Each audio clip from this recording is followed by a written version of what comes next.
नमस्कार, मैं Chandan Kumar. Supreme court में एक आम लोगों से जुड़ा हुआ महत्वपूर्ण मसला आया।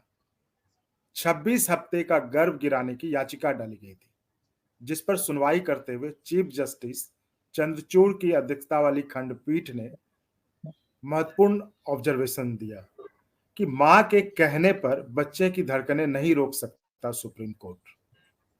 इस मामले में सुप्रीम कोर्ट ने यह भी कहा कि अजन्मे बच्चे और मां के अधिकार के बीच बैलेंस करना होगा। तो क्या था पूरा मामला,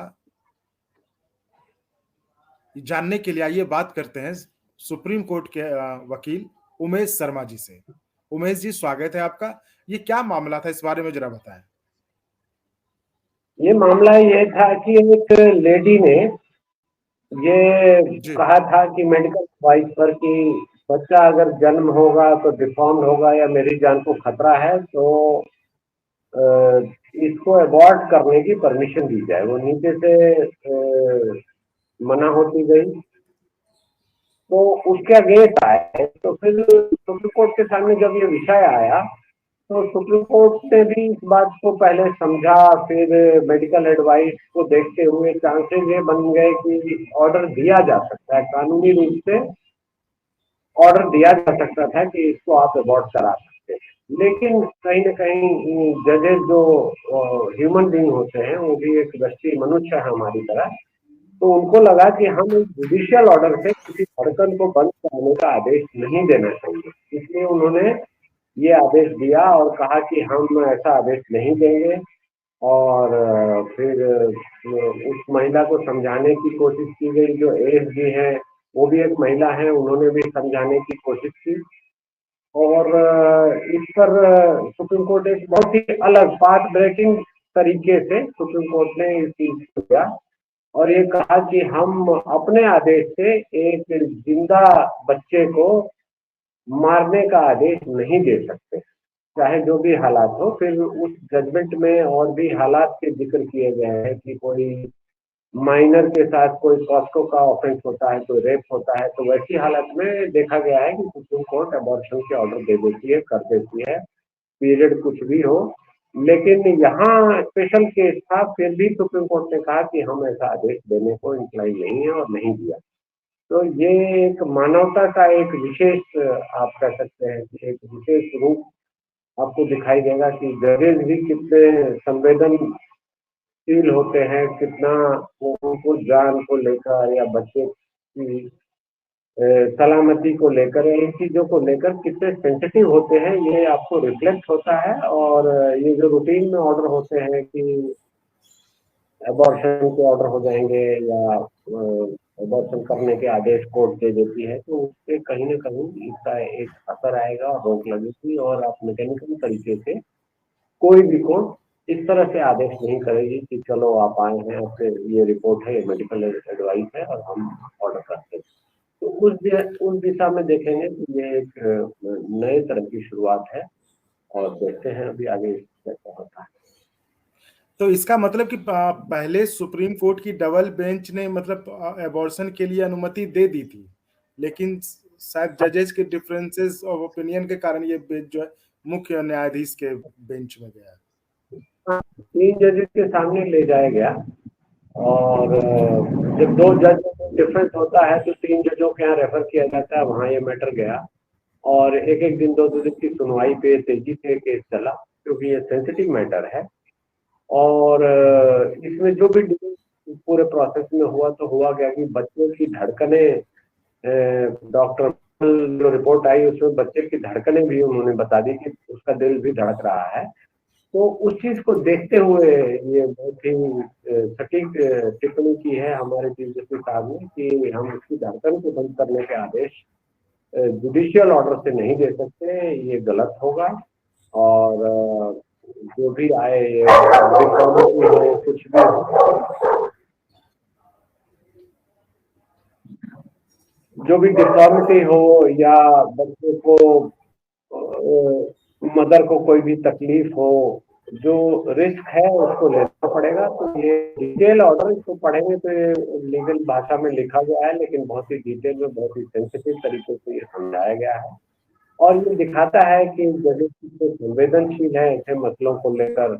ऐसा जो एक जनरल परसेप्शन बना हुआ है कि जजों को किसी चीज से कोई मतलब नहीं होता, वो न्याय किताब पढ़ते हैं, कानून को लगाते हैं और न्याय पूर्ण तरीके से ऑर्डर पास करते हैं, ऐसा नहीं है। इसमें आपको ये देखा जाएगा कि जजेस ने ये भी दिखाया है कि एक ह्यूमन लाइफ को लेने का अधिकार न्यायपालिका को या न्यायालय को इस तरह से नहीं है।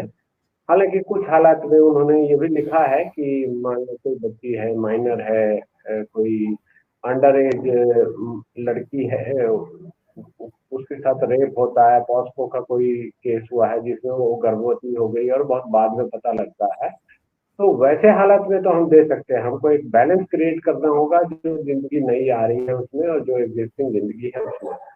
तो उस तरह से बहुत मतलब ही सेंसिटिव जी ये जजमेंट है। ठीक है, अब तो सुप्रीम कोर्ट ने कह दिया, लेकिन अब आगे इस सुप्रीम कोर्ट के फैसले का क्या मतलब प्रभाव पड़ेगा? क्या अब आगे जो है, क्या अब मतलब कि उस महिला, अब ये बच्चा तो मतलब अबॉर्ट नहीं किया जा सका, अब ये बच्चा इस दुनिया में आएगा, इसका मतलब यही हुआ ना? हम्म, हम्म। हाँ, यही हुआ। अब वो उसमें जो आशा, उन्होंने जो अप्रीहेंशन दिखाई है कि डिफॉर्म्ड हो सकता है, माँ की जान को खतरा हो सकता है, तो उन सब की रेमेडी ली जाएगी। और जजेस ने ये कहा कि हम अपने आदेश से एक बच्चे की धड़कन नहीं बंद कर सकते, क्योंकि देखो वो ऑर्डर हो जाएगा, आदेश हो जाएगा तो उसका अनुपालन होगा, तो एबॉर्शन हो जाएगा। एबॉर्शन हो गया उसका मतलब एक जिंदगी ले ली, वो जुडिशियल ऑर्डर से हुआ। अदरवाइज हम्म। कानूनी रूप से है।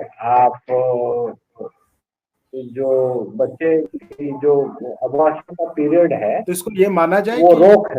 जी,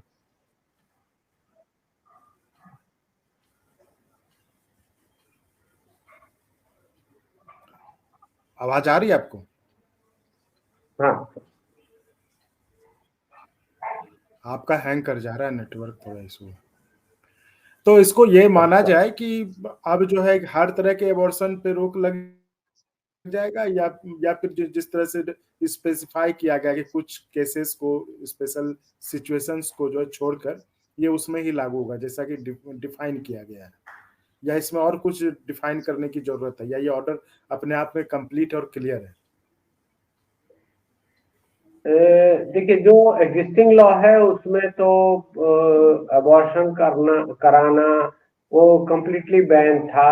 और अगर कोई उस तरह से अबॉर्शन कराता है तो बच्चे की जान लेने का केस उस पर चलता है। बाद में पीएनडीटी एक्ट आया, पीएनडीटी एक्ट में भी रोक लगाई गई। फिर एक एमिनो एसिड का जब जब हम सेलेक्टिव ये कर रहे थे कि जब फीमेल को डिसाइड होगा, लड़की है, गर्भ में पता लग जाता है तो उसका गर्भपात करा देते थे, तो उसको रोकने के लिए पीएनडीटी एक्ट लाया गया और 8 हफ्ते की कैपिंग लगाएगी कि 8 हफ्ते के बाद आप गर्भपात नहीं करा सकते। तो धीरे धीरे ये बहुत ही कॉम्प्लिकेटेड इशू है, क्योंकि इसमें ह्यूमन फीलिंग्स होती हैं। किसी को बेटी नहीं चाहिए, किसी को डिफॉल्ट बच्चा नहीं चाहिए, किसी की फाइनेंशियल कंडीशन नहीं है कि वो बच्चे को पैदा कर सके। तो इन सारे कंसिडरेशंस को आप किसी स्ट्रेट जैकेट में, किसी लॉ में फिक्स पैरामीटर में नहीं रख सकते, तो वहां पर ह्यूमन एस्पेक्ट आ जाता है। तो उसी का एक एक्सट्रीम एक्सटेंशन है ये जजमेंट जो कल हुई है सुप्रीम कोर्ट में। जो ये हालात, पिक्यूलियर हालात आए हैं, क्योंकि लॉ ह्यूमन बिहेवियर को रेगुलेट करता है, तो वैसे हालात में ये चीज आई है। तो इस लेकर मेरा मानना ऐसा है कि ये एक नया डायमेंशन जुडिशरी ने दिया है। इसमें देखते हैं आगे जो इससे संबंधित है कानून। तो अभी एक पर्टिकुलर पीरियड के बाद एबॉर्शन नहीं करने का पूर्ण रूप से रोक है। आप अगर कराएंगे तो जो पीएनडीटी एक्ट है, जिसमें अल्ट्रासाउंड की जो मशीनें होती हैं या जो डायग्नोस्टिक की जो मशीनें होती हैं, उनके यहाँ रोक है। उनको स्ट्रिक्टली रेगुलेट करना होता है, डिस्ट्रिक्ट मजिस्ट्रेट के ऑफिस से वो रेगुलेट होता है।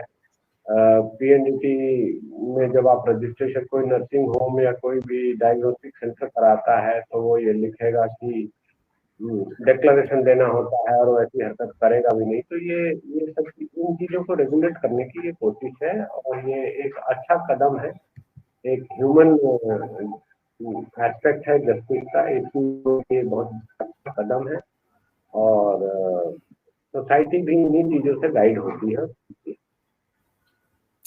धन्यवाद उमेश जी, अच्छी जानकारी देने के लिए और हमें ये कोर्ट का ऑर्डर समझने के लिए।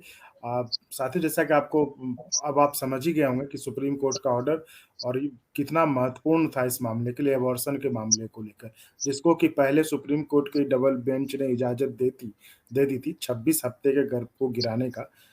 उसके बाद सुनवाई करते हुए जो मुख्य न्यायाधीश थे, उनकी अध्यक्षता वाली खंडपीठ ने इस फैसले को पलटते हुए कहा कि हमें जो है, हम माँ के कहने पर बच्चे की धड़कनों को नहीं रोक सकते। धन्यवाद उमेश जी।